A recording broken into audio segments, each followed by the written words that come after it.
ओम शांति। 5 अप्रैल 2025 बाबा के महावाक्य। मीठे बच्चे, तुम्हें अभी नाम रूप की बीमारी से बचना है। उल्टा खाता नहीं बनाना है। एक बाप की याद में रहना है। प्रश्न: भाग्यवान बच्चे किस मुख्य पुरुषार्थ से अपना भाग्य बना देते हैं? उत्तर: भाग्यवान बच्चे सबको सुख देने का पुरुषार्थ करते हैं। मनसा वाचा कर्मणा कोई को दुख नहीं देते हैं। शीतल होकर चलते हैं तो भाग्य बनता जाता है। तुम्हारी यह स्टूडेंट लाइफ है। तुम्हें अब घुटके नहीं खाने हैं। अपार खुशी में रहना है। गीत: तुम ही हो माता पिता, तुम ही हो। ओम शांति। सभी बच्चे मुरली सुनते हैं। जहाँ भी मुरली जाती है, सब जानते हैं कि जिसकी महिमा गाई जाती है वह कोई साकार नहीं है, निराकार की महिमा है। निराकार साकार द्वारा अभी सम्मुख मुरली सुना रहे हैं। ऐसे भी कहेंगे, अभी हम आत्मा उन्हें देख रहे हैं। आत्मा बहुत सूक्ष्म है, इन आँखों से देखने में नहीं आती। भक्ति मार्ग में भी जानते हैं कि हम आत्मा सूक्ष्म है, परंतु पूरा रहस्य बुद्धि में नहीं है कि आत्मा है क्या। परमात्मा को याद करते हैं, परंतु वह है क्या, यह दुनिया नहीं जानती। तुम भी नहीं जानते थे। अभी तुम बच्चों को यह निश्चय है कि यह कोई लौकिक टीचर व संबंधी भी नहीं। जैसे सृष्टि में और मनुष्य हैं, वैसे यह दादा भी था। तुम जब महिमा गाते थे, त्वमेव माताश्च पिता त्वमेव, तो समझते थे ऊपर में है। अभी बाप कहते हैं, मैंने इसमें प्रवेश किया है, मैं वही इसमें हूँ। आगे तो बहुत प्रेम से महिमा गाते थे, डर भी रखते थे। अभी तो वह यहाँ इस शरीर में आए हैं। जो निराकार था वह अब साकार में आ गया है। वह बैठ बच्चों को सिखलाते हैं।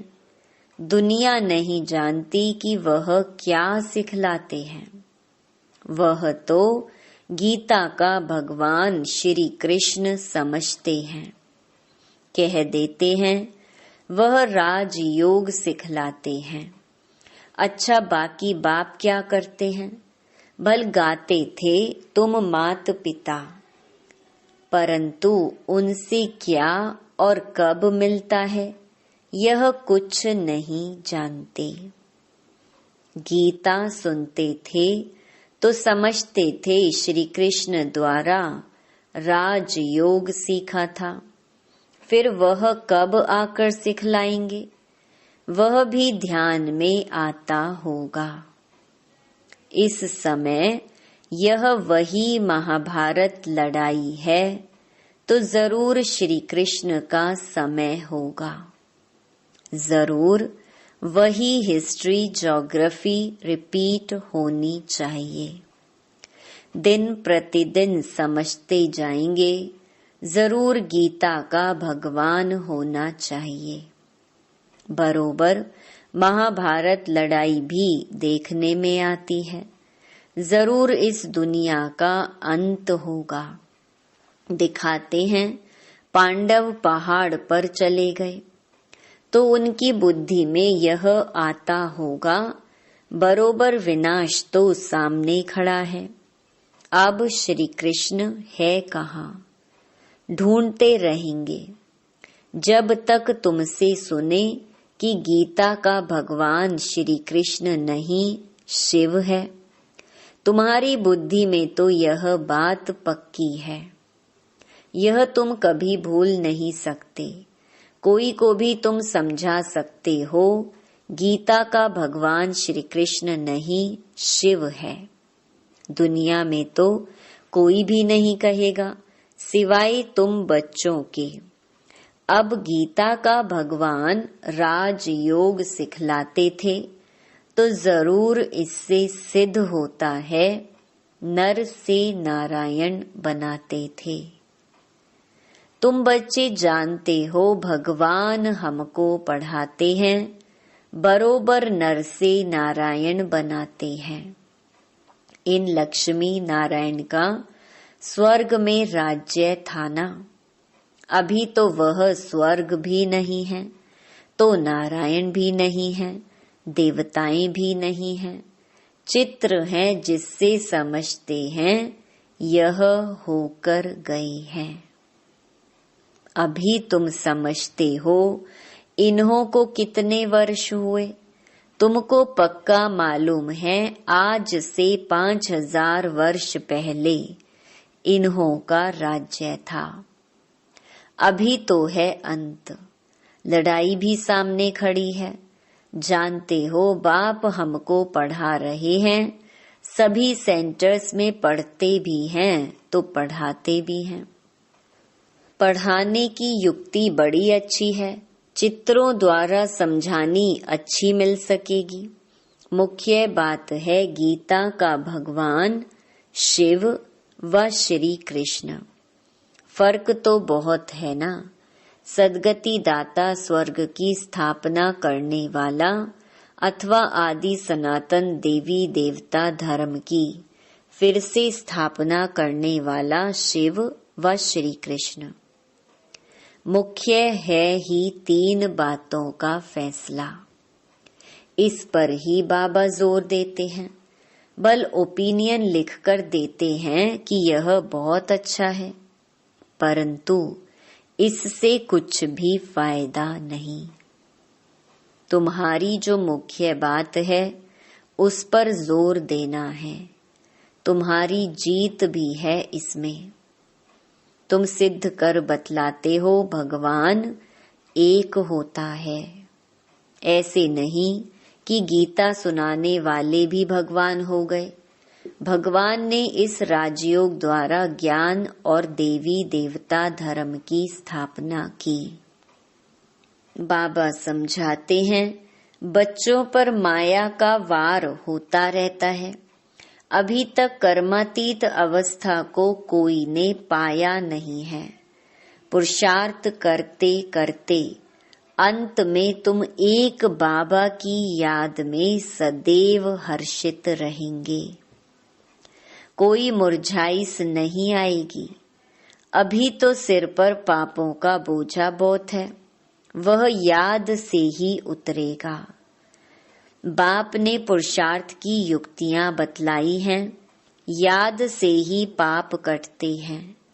बहुत बुद्धू हैं जो याद में ना रहने कारण फिर नाम रूप आदि में फंस पड़ते हैं। हर्षित मुख हो किसको ज्ञान समझाएं वह भी मुश्किल है। आज किसको समझाया, कल फिर घुटका आने से खुशी गुम हो जाती है। समझना चाहिए यह माया का वार होता है। इसीलिए पुरुषार्थ कर बाप को याद करना है। बाकी रोना पीटना व बेहाल नहीं होना है। समझना चाहिए माया पादर माना जूता मारती है, इसीलिए पुरुषार्थ कर बाप को याद करना है। बाप की याद से बहुत खुशी रहेगी। मुख से झट वाणी निकलेगी, पतित पावन बाप कहते हैं कि मुझे याद करो।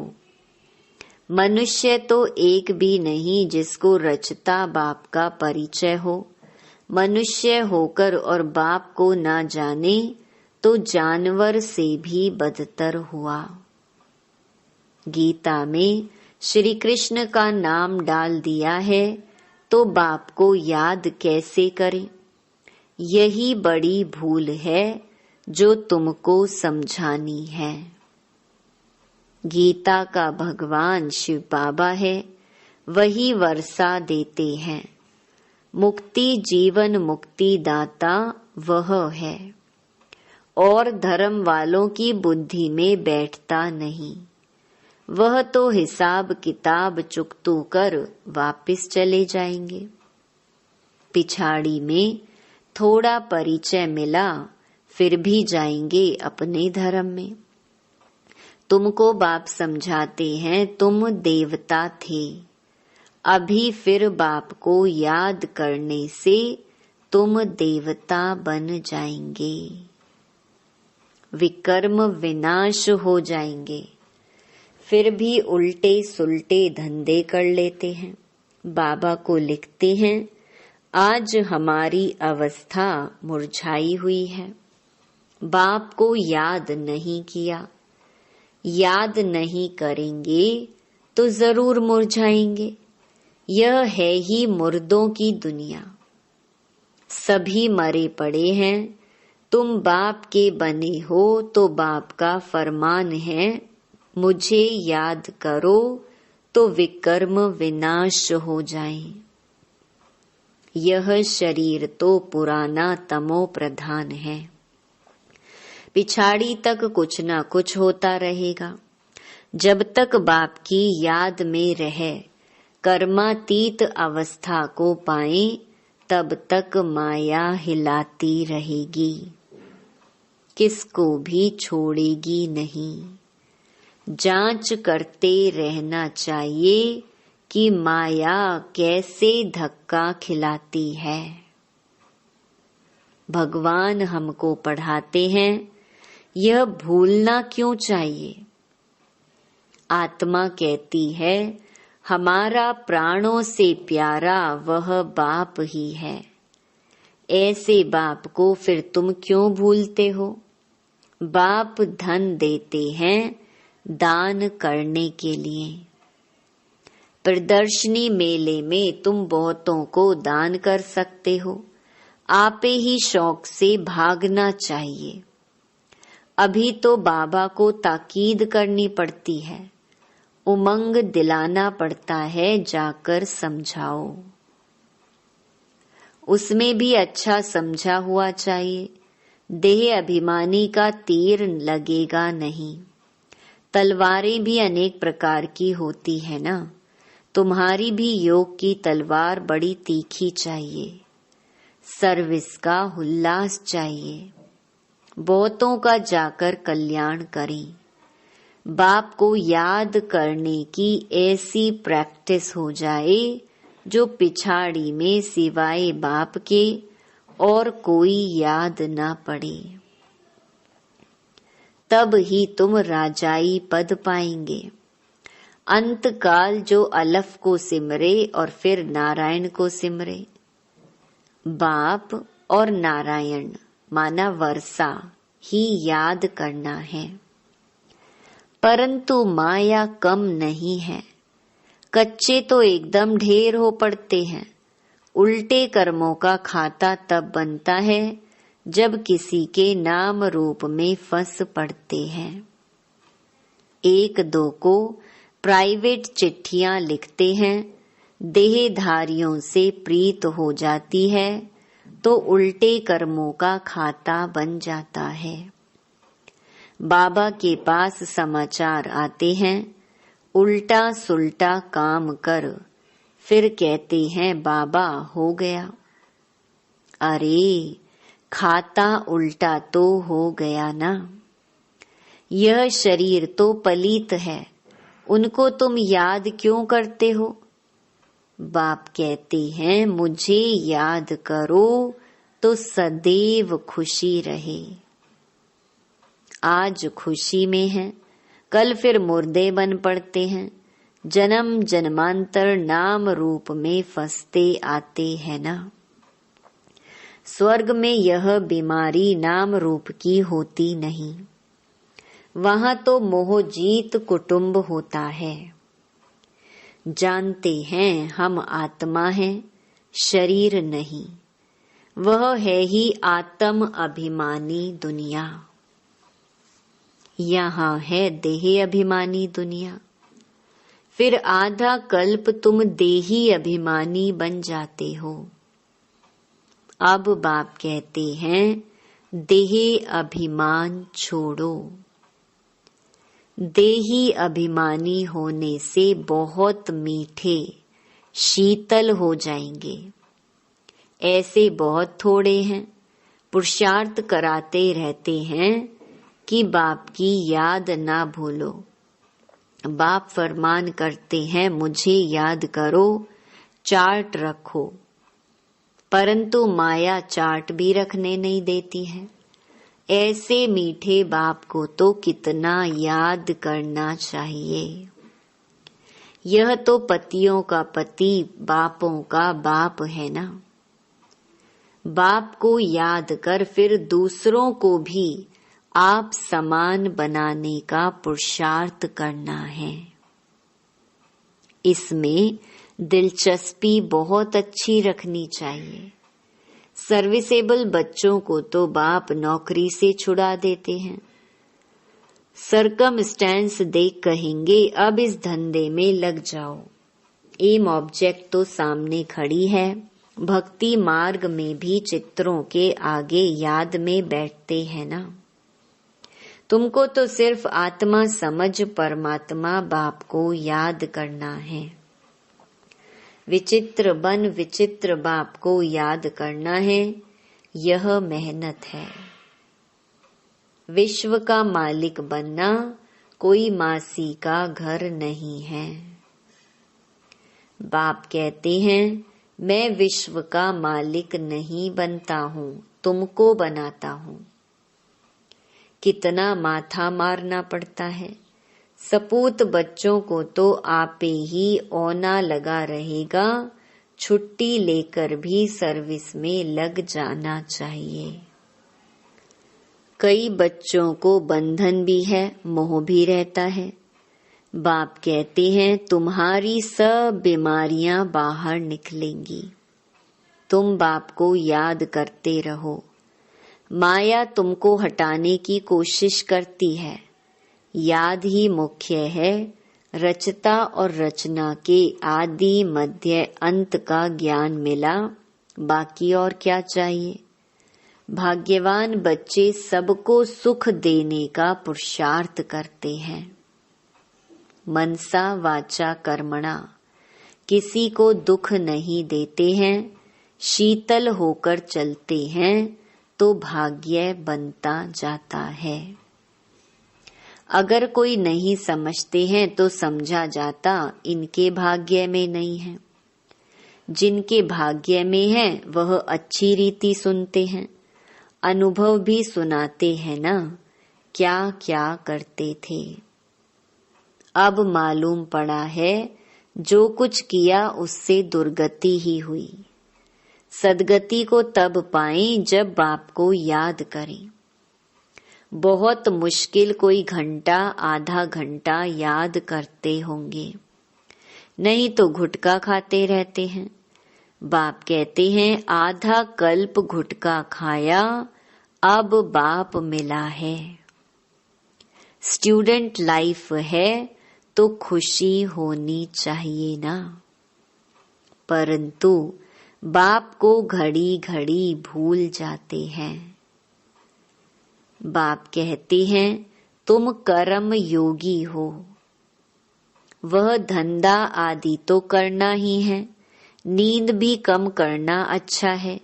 याद से कमाई होगी, खुशी भी रहेगी।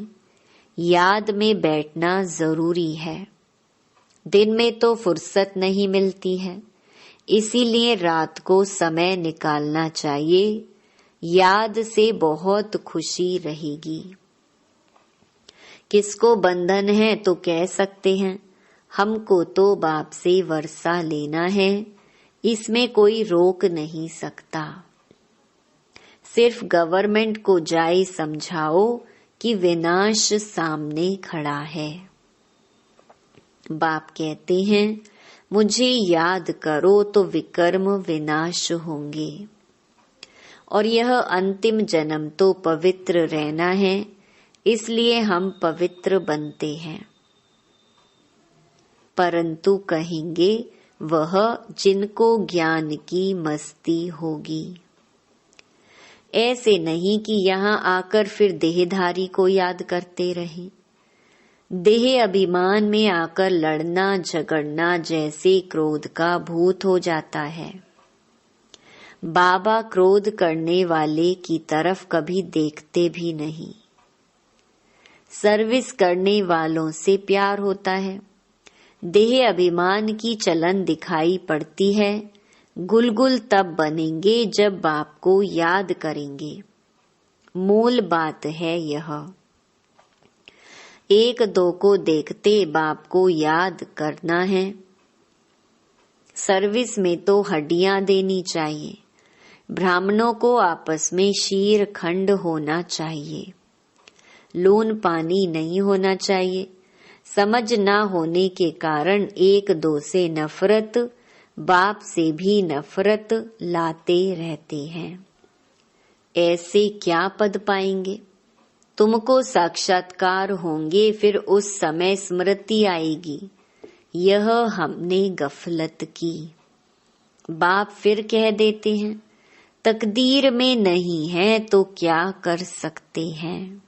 अच्छा, मीठे मीठे सिकी लधे बच्चों प्रति माता पिता बाप दादा का याद प्यार और गुड मॉर्निंग। रूहानी बाप की रूहानी बच्चों को नमस्ते। धारणा के लिए मुख्य सार। पहला, निर्बंधन बनने के लिए ज्ञान की मस्ती हो। देह अभिमान की चलन न हो। आपस में लोन पानी होने के संस्कार न हो। देहधारियों से प्यार है तो बंधन मुक्त हो नहीं सकते। दूसरा, कर्म योगी बनकर रहना है, याद में बैठना जरूर है। आत्म अभिमानी बन बहुत मीठा और शीतल बनने का पुरुषार्थ करना है। सर्विस में हड्डियां देनी है। वरदान, श्रीमत से मनमत और जनमत की मिलावट को समाप्त करने वाले सच्चे स्व कल्याणी भव। बाप ने बच्चों को सभी खजाने स्व कल्याण और विश्व कल्याण के प्रति दिए हैं, लेकिन उन्हें व्यर्थ तरफ लगाना, अकल्याण के कार्य में लगाना, श्रीमत में मनमत और जनमत की मिलावट करना, यह अमानत में खयानत है। अब इस खयानत और मिलावट को समाप्त कर रूहानियत और रहम को धारण करो। अपने ऊपर और सर्व के ऊपर रहम कर स्व कल्याणी बनो। स्व को देखो, बाप को देखो, औरों को नहीं देखो। स्लोगन, सदा हर्षित वही रह सकते हैं जो कहीं भी आकर्षित नहीं होते हैं। अव्यक्त इशारे। कंबाइंड रूप की स्मृति से सदा विजयी बनो।